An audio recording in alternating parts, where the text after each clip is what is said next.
Hello guys, स्वागत है आपका मेरे चैनल पे। मैं हूं सूरज और आज मैं आप सबको दो ऐसे चैनल्स के बारे में बताना चाहता हूं जो वाकई में बहुत ही अच्छी वीडियोस अपलोड करते हैं। और फिलहाल मेरे एक फ्रेंड ही हैं जो मनी हाइस्ट सीरीज़ को एक्सप्लेन कर रहे हैं, जिसके लिए मुझे काफ़ी सारे रिक्वेस्ट आया करते थे। तो जाकर देखो, इनके चैनल को भी एक बार ज़रूर से चेकआउट कर लेना, लिंक नीचे डिस्क्रिप्शन में है। और दूसरे चैनल का नाम है मूवी टाइम, जिनके ऑनर का नाम है स्वप्ना, और ये भी बहुत ही अच्छी वेब सीरीज़ एक्सप्लेन कर रही हैं जिसका नाम है सुपर गर्ल, जो मुझे तो बहुत ही ज़्यादा पसंद आई एंड आई होप कि आप सबको भी बहुत पसंद आएगी। तो इनके चैनल को भी एक बार ज़रूर से चेकआउट कर लेना, लिंक नीचे डिस्क्रिप्शन में है। और ये कोई पेड प्रमोशन नहीं है गाइस, मैं इनके चैनल के बारे में इसलिए बता रहा हूँ क्योंकि आप सब जानते हो कि मैं पर डे वीडियोज़ अपलोड नहीं कर पाता, मेरी वीडियोज़ अल्टरनेट आती हैं। तो एक बार इनके चैनल को भी ज़रूर से चेकआउट कर लेना क्योंकि इनकी वीडियोज़ भी बहुत ही ज़्यादा इंटरटेनिंग होती हैं और फिलहाल इन्हें भी आप सबकी सपोर्ट की बहुत ही ज़्यादा ज़रूरत है। तो आज मैं एक्सप्लेन करने वाला हूँ लूसीफर सीरीज़ के सीज़न 4 का एपिसोड नंबर 9। बट उससे पहले आप सबसे एक छोटी सी रिक्वेस्ट है कि अगर आप मेरे चैनल पर नए हो तो इसी तरह की और भी वीडियोस के लिए मेरे चैनल को सब्सक्राइब कर लेना, बेल आइकन को क्लिक कर देना और वीडियो को पूरा देखना ताकि आपको स्टोरी अच्छे से समझ आए। और मुझे इंस्टाग्राम पर भी ज़रूर से फॉलो कर लेना, लिंक नीचे डिस्क्रिप्शन में है। तो अब शुरू करते हैं। तो कहानी की शुरुआत होती है और हम देखते हैं एक बैथ नाम की लड़की को जो एक लेडी को अपना घर दिखा रही होती है रेंट के लिए। और वो जैसे ही गैरेज खोलती है तो वहाँ पर एक लड़की की डेड बॉडी होती है जिसके सामने उसी की जुड़वा बहन हैमर लिए खड़ी होती है। और ये दोनों लड़कियाँ कोई और नहीं, बैथ की अपनी बहन होती है। और ये नज़ारा देखकर बैथ और उस लेडी की हालत ख़राब हो जाती है। वो दोनों बहुत ही ज़्यादा घबरा जाते हैं और ये सीन यहीं कट हो जाता है। फिर अगले सीन में हम देखते हैं एला को, जो लूसीफर को गुड मॉर्निंग विश करती है और लूसीफर भी हाथ उठाकर उसका जवाब देता है। तभी एला कहती है लूसीफर से, ओ माय गॉड लूसीफर, ये तुम्हारे हाथ में क्या हुआ है? तभी लूसीफर भी अपना हाथ देखता है और वो देखता है कि उसका हाथ बुरी तरह से जला हुआ होता है। तो एला कहती है फिक्र मत करो, मेरे पास कुछ क्रीम पड़ी हुई है, मैं अभी लेकर आती हूँ। फिर उसके जाने के बाद लूसीफर जब अपना हाथ देखता है तो वो समझ जाता है कि वो धीरे धीरे बदल रहा है और ये सोचकर वो बहुत ही ज़्यादा घबरा जाता है। इधर हम देखते हैं ईव को, जो रो रही होती है क्योंकि जैसा कि आप जानते हो कि लूसीफर ने ईव को पिछले एपिसोड में छोड़ दिया था। तभी वहाँ मेज आती है और ईव से कहती है कि तुम फिक्र मत करो, लूसीफर को उसके किए की सज़ा मिलेगी। तभी ईव मेज को मना करती है और कहती है कि प्लीज़ उसे मारना मत, मैं उससे प्यार करती हूँ, पर क्या तुम्हारे पास कोई और रास्ता है? और तब मेज बताती है कि काफ़ी वक्त पहले हम डीमंस के पास ऐसी शक्तियाँ हुआ करती थी जिससे कि हम मरे हुए इंसान के शरीर में प्रवेश कर सकते थे, पर लूसीफर ने इस चीज़ को बैन कर दिया क्योंकि शायद सिल्वर सिटी में इस वजह से कोई प्रॉब्लम हो गई थी। फिर हम उसी क्राइम सीन को देखते हैं जहाँ पर उस लड़की की डेथ हुई थी, जहाँ एला क्लोई को बता रही होती है कि मरने वाली लड़की का नाम मैगन है। ये दो जुड़वा बहनें हैं और ये रियल एस्टेट का बिजनेस करती हैं। जब मैगन की मौत हुई तो उसकी जुड़वा बहन मोयरा उसके सामने ही खड़ी थी, वो भी हैमर के साथ। और जब गवाहों ने उसे देखा तो वो भाग गई। और तभी हम देखते हैं कि वहाँ मेज और ईव आते हैं, वो भी बहुत ही ज़्यादा स्टाइल में। फिर मेज कहती है क्लोई से कि हमें पता चला है कि कोई भाग गया है, हम उसे पकड़ लेंगे। तो लूसीफर कहता है हम? क्या तुम दोनों साथ काम कर रहे हो? तो मेज कहती है हाँ, क्यों नहीं। तभी लूसीफर ईव को साइड में लेकर जाता है और कहता है कि मेरे काम करने की जगह पर तुम कर क्या रही हो? तो ईव कहती है मैंने क्या किया, वैसे मैं बता दूं कि मुझे मेज़ का साथ बहुत ही ज़्यादा अच्छा लग रहा है। फिर ईव मेज़ के साथ चली जाती है और इधर लूसीफर क्लोई से कहता है कि मुझे तुम्हें कुछ दिखाना है। फिर वो उसे साइड में लेकर जाता है और लूसीफर कहता है कि मुझे डर है कि तुम सही थी। तो क्लोई कहती है किस बारे में? तो लूसीफर अपना हाथ दिखाता है क्लोई को और कहता है कि मैं बदलता जा रहा हूँ, भविष्यवाणी अभी रुकी नहीं है। और उसका हाथ देखकर क्लोई बहुत ही ज़्यादा घबरा जाती है और कहती है कि क्या तुम्हारा चेहरा भी पूरी तरह से बदल जाएगा? तो लूसीफर कहता है हाँ शायद, अगर इसी तरह से चलता रहा तो मैं पूरा का पूरा डेविल बन जाऊंगा। फिर लूसीफर सीधा लिंडा के पास जाता है और उसे अपना हाथ दिखाता है और कहता है कि मैंने सब कुछ करके देख लिया, मैंने खुद को एक्सेप्ट किया, अपनी गलती भी मानी, पर फिर भी कोई फ़ायदा नहीं हो रहा। और उसका हाथ देखकर लिंडा बहुत ही ज़्यादा डर जाती है, पर कहती है कि लगता है ऐसा कुछ तो है जो तुम नकार रहे हो, तुम्हें गहराई से सोचना होगा। और ये सुनकर लूसीफर थोड़ा कंफ्यूज हो जाता है। फिर हम देखते हैं डैन को, जो क्लोई को मैगन और मोयरा के अकाउंटेंट के बारे में बताता है और कहता है कि उनका सारा बिजनेस यही संभाला करता था। तो क्लोई कहती है डैन से कि हो सकता है कि ये मर्डर पैसों की वजह से किया गया हो, हमें इसे पकड़ना होगा और पूछताछ करनी होगी। इधर हम देखते हैं ईव को, जो मेज के साथ होती है और इन दोनों ने मिलकर उस अकाउंटेंट को पहले ही पकड़ रखा होता है। फिर मेज कहती है ईव से कि लूसीफर के अलावा कोई और भी तो हो सकता है जो तुम्हें पसंद करता हो, दरअसल वो अपनी बात कर रही होती है क्योंकि मन ही मन वो ईव को पसंद कर रही होती है। पर ईव इस बात का गलत मतलब निकालती है और मेज से कहती है थैंक यू, तुमने बहुत ही अच्छा प्लान दिया मुझे लूसीफर को जलाने का। और तभी उसकी नज़र पड़ती है और वो देखती है कि लूसीफर वहाँ आ रहा होता है। तभी वो मेज को किस करना शुरू कर देती है। तभी वहाँ लूसीफर आता है और ईव अनजान बनते हुए कहती है आई एम सॉरी, मैंने तो तुम्हें देखा ही नहीं। फिर क्लोई पूछताछ कर रही होती है उस अकाउंटेंट से और वो अकाउंटेंट बताता है कि मोयरा ने तो मुझे कॉल करके कहा था कि तुमने मेरी बहन को मारा है। फिर क्लोई उस अकाउंटेंट से पूछती है कि उसने ऐसा आखिर क्यों बोला था, क्या तुमने सच में उसकी बहन को मारा है? तो अकाउंटेंट कहता है नहीं, मैंने उसे नहीं मारा है, मैं इसके बारे में कुछ भी नहीं जानता। पर हाँ, मैगन अपना सारा बिजनेस खुद ही संभालने लगी थी और वो बहुत ही ज़्यादा टेंशन में भी रहा करती थी।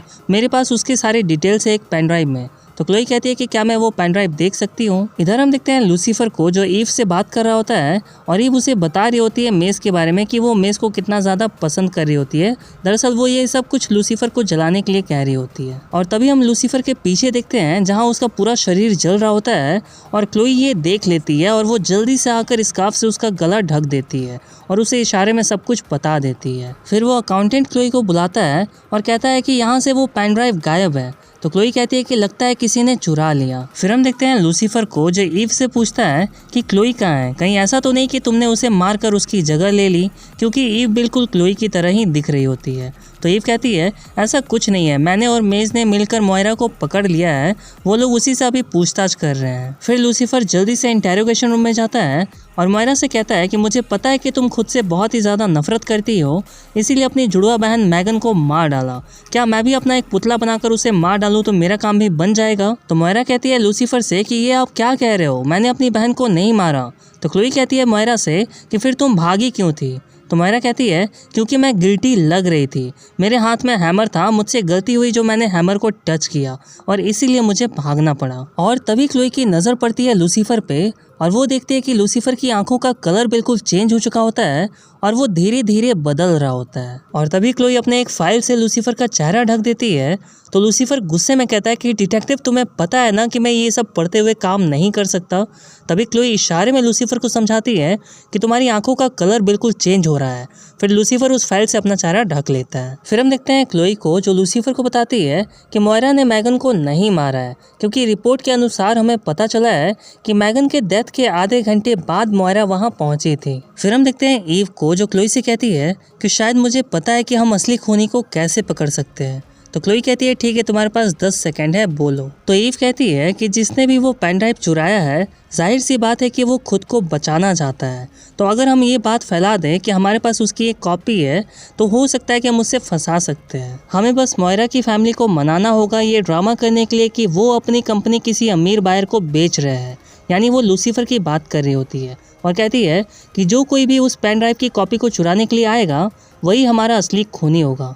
तो क्लोई कहती है वेल डन, तुमने बहुत ही अच्छा काम किया, ये बहुत ही अच्छा आइडिया है। फिर हम देखते हैं लक्स का सीन जहाँ क्लोई लूसीफर से कहती है कि जल्दी से तैयार हो जाओ, हमें नीचे जाना है। तो लूसीफर मना करता है और कहता है कि मैं नहीं जाऊंगा। इस चश्मे, स्कार्फ और हैंड ग्लव से लोग यही समझेंगे कि मैं पागल हो गया हूँ और गर्मी में क्रिसमस मना रहा हूँ। तो क्लोई कहती है फिक्र मत करो, मैंने उसका भी इंतजाम कर लिया है। और फिर लूसीफर नीचे पार्टी में जाता है और वो देखता है कि वहाँ पर मास्क थीम वाली पार्टी होती है और ये सब कुछ क्लोई का आइडिया होता है। फिर क्लोई कहती है लूसीफर से कि अब सिर्फ हमें उस खूनी का इंतजार करना है और बोलकर वहाँ से चली जाती है। तभी वहाँ पर ईव आती है और लूसीफर से कहती है कि मुझे पता है कि तुम मुझसे प्यार करते हो, क्योंकि जिस तरह तुम पुलिस स्टेशन में मुझे देख रहे थे मैं समझ सकती हूँ। फिर लूसीफर ईव को साइड में लेकर जाता है और अपना मास्क हटाता है तो उसकी आंखें देखकर ईव पूछती है ओ माय गॉड लूसीफर, ये क्या हो रहा है तुम्हारे साथ? तो लूसीफर गुस्से में कहता है कि मैंने तुम्हारे साथ इतना बुरा बिहेव किया, मैंने तुम्हारा इस्तेमाल किया, फिर भी तुम मुझसे नफरत क्यों नहीं कर रही हो? तो ईव कहती है कि मैं नहीं कर सकती क्योंकि मैं तुमसे प्यार करती हूँ। तो लूसीफर गुस्से में कहता है कि तुम्हें नहीं करना चाहिए और बोलकर वहाँ से चला जाता है। फिर हम देखते हैं मेज को जो ईव के लिए अपनी फीलिंग जाहिर करती है और उसके लिए एक बहुत ही अच्छा सा, बहुत ही प्यारा सा सॉन्ग गाती है और ईव को भी ये बहुत ही ज़्यादा पसंद आता है। पर ईव दोबारा से उसकी बातों का गलत मतलब निकाल लेती है और मेज से कहती है कि ये भी बहुत ही अच्छा प्लान है लूसीफर को एक बड़ा सरप्राइज देने का। फिर वो मेज को हग कर लेती है। फिर हम देखते हैं डैन को जो एला के पास आता है और उससे कहता है कि क्या तुमने मुझे बुलाया था एला? तो एला कहती है डैन से कि मुझे पता चल गया है कि जूलियन के डैड यानी जैकब को किसने बताया था कि जूलियन की हड्डियां लूसीफर ने तोड़ी है, वो तुम थे डैन। मुझे पता चल गया कि जैकब के ऑफिस के बाहर तुम्हारी ही कार खड़ी थी उस दिन। तो डैन कहता है हाँ मैंने ही बताया था, अब भेज दो मुझे जेल में। तो एला कहती है नहीं, मैं ऐसा नहीं करूँगी, इसके बदले मैंने तुम्हारा सारा रिकॉर्ड भी डिलीट कर दिया।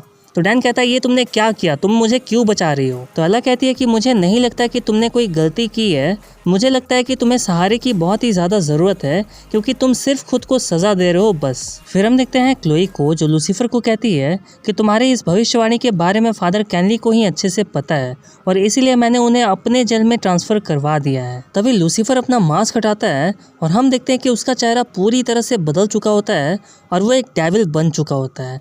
तभी क्लोई कहती है कि लूसीफर तुम्हारा चेहरा। तभी लूसीफर भी अपना चेहरा देखता है आईने में और वो जल्दी से अपना मास्क पहन लेता है। और तभी एक ऑफिसर क्लोई को कॉल करके बताती है कि जब हम कैनली को लेकर आ रहे थे तो वो रास्ते से ही फरार हो गया। फिर क्लोई ये बात लूसीफर को बताती है। इधर हम देखते हैं मेस को जो ईव की बात मानकर फादर कैनली को अपने साथ भगाकर यहाँ लाई होती है। फिर ईव कहती है फादर कैनली से कि बस ये काफ़ी है जो लूसीफर को ये समझा सकते हैं कि भविष्यवाणी झूठी है क्योंकि इसी भविष्यवाणी की वजह से उसने मुझे छोड़ दिया। तो कैनली कहता है कि अच्छा तो तुम ही हो लूसीफर का पहला प्यार ईव। तो ईव कहती है कि हाँ पहला और आखिरी, क्या आप मेरी मदद करेंगे फादर। तो कैनली कहता है मुझे माफ़ करना मेरी बच्ची, लेकिन अब जब तुम यहाँ पर आ ही गई हो इसका मतलब है कि भविष्यवाणी सच होगा। इधर हम देखते हैं लक्स का सीन जहाँ आए हुए सारे लोग लूसीफर को घेर लेते हैं और अपने अपने दिल की ख्वाहिशें बताने लगते हैं क्योंकि लूसीफर भी अब पूरी तरह से डेविल बन चुका होता है तो उसका असर भी इन लोगों पर हो रहा होता है। तभी हम वहाँ एक लड़की को देखते हैं जो कहती है कि काश मुझे वो पेन ड्राइव मिल जाता। तभी क्लोई उस लड़की का हाथ पकड़ती है। फिर क्लोई लूसीफर और वो लड़की एलिवेटर के अंदर चले जाते हैं। फिर क्लोई मास्क हटाती है उस लड़की के चेहरे से तो वो लड़की कोई और नहीं बैथ होती है। तभी क्लोई पूछती है बैथ से कि तुम्हें वो पेन ड्राइव क्यों चाहिए था।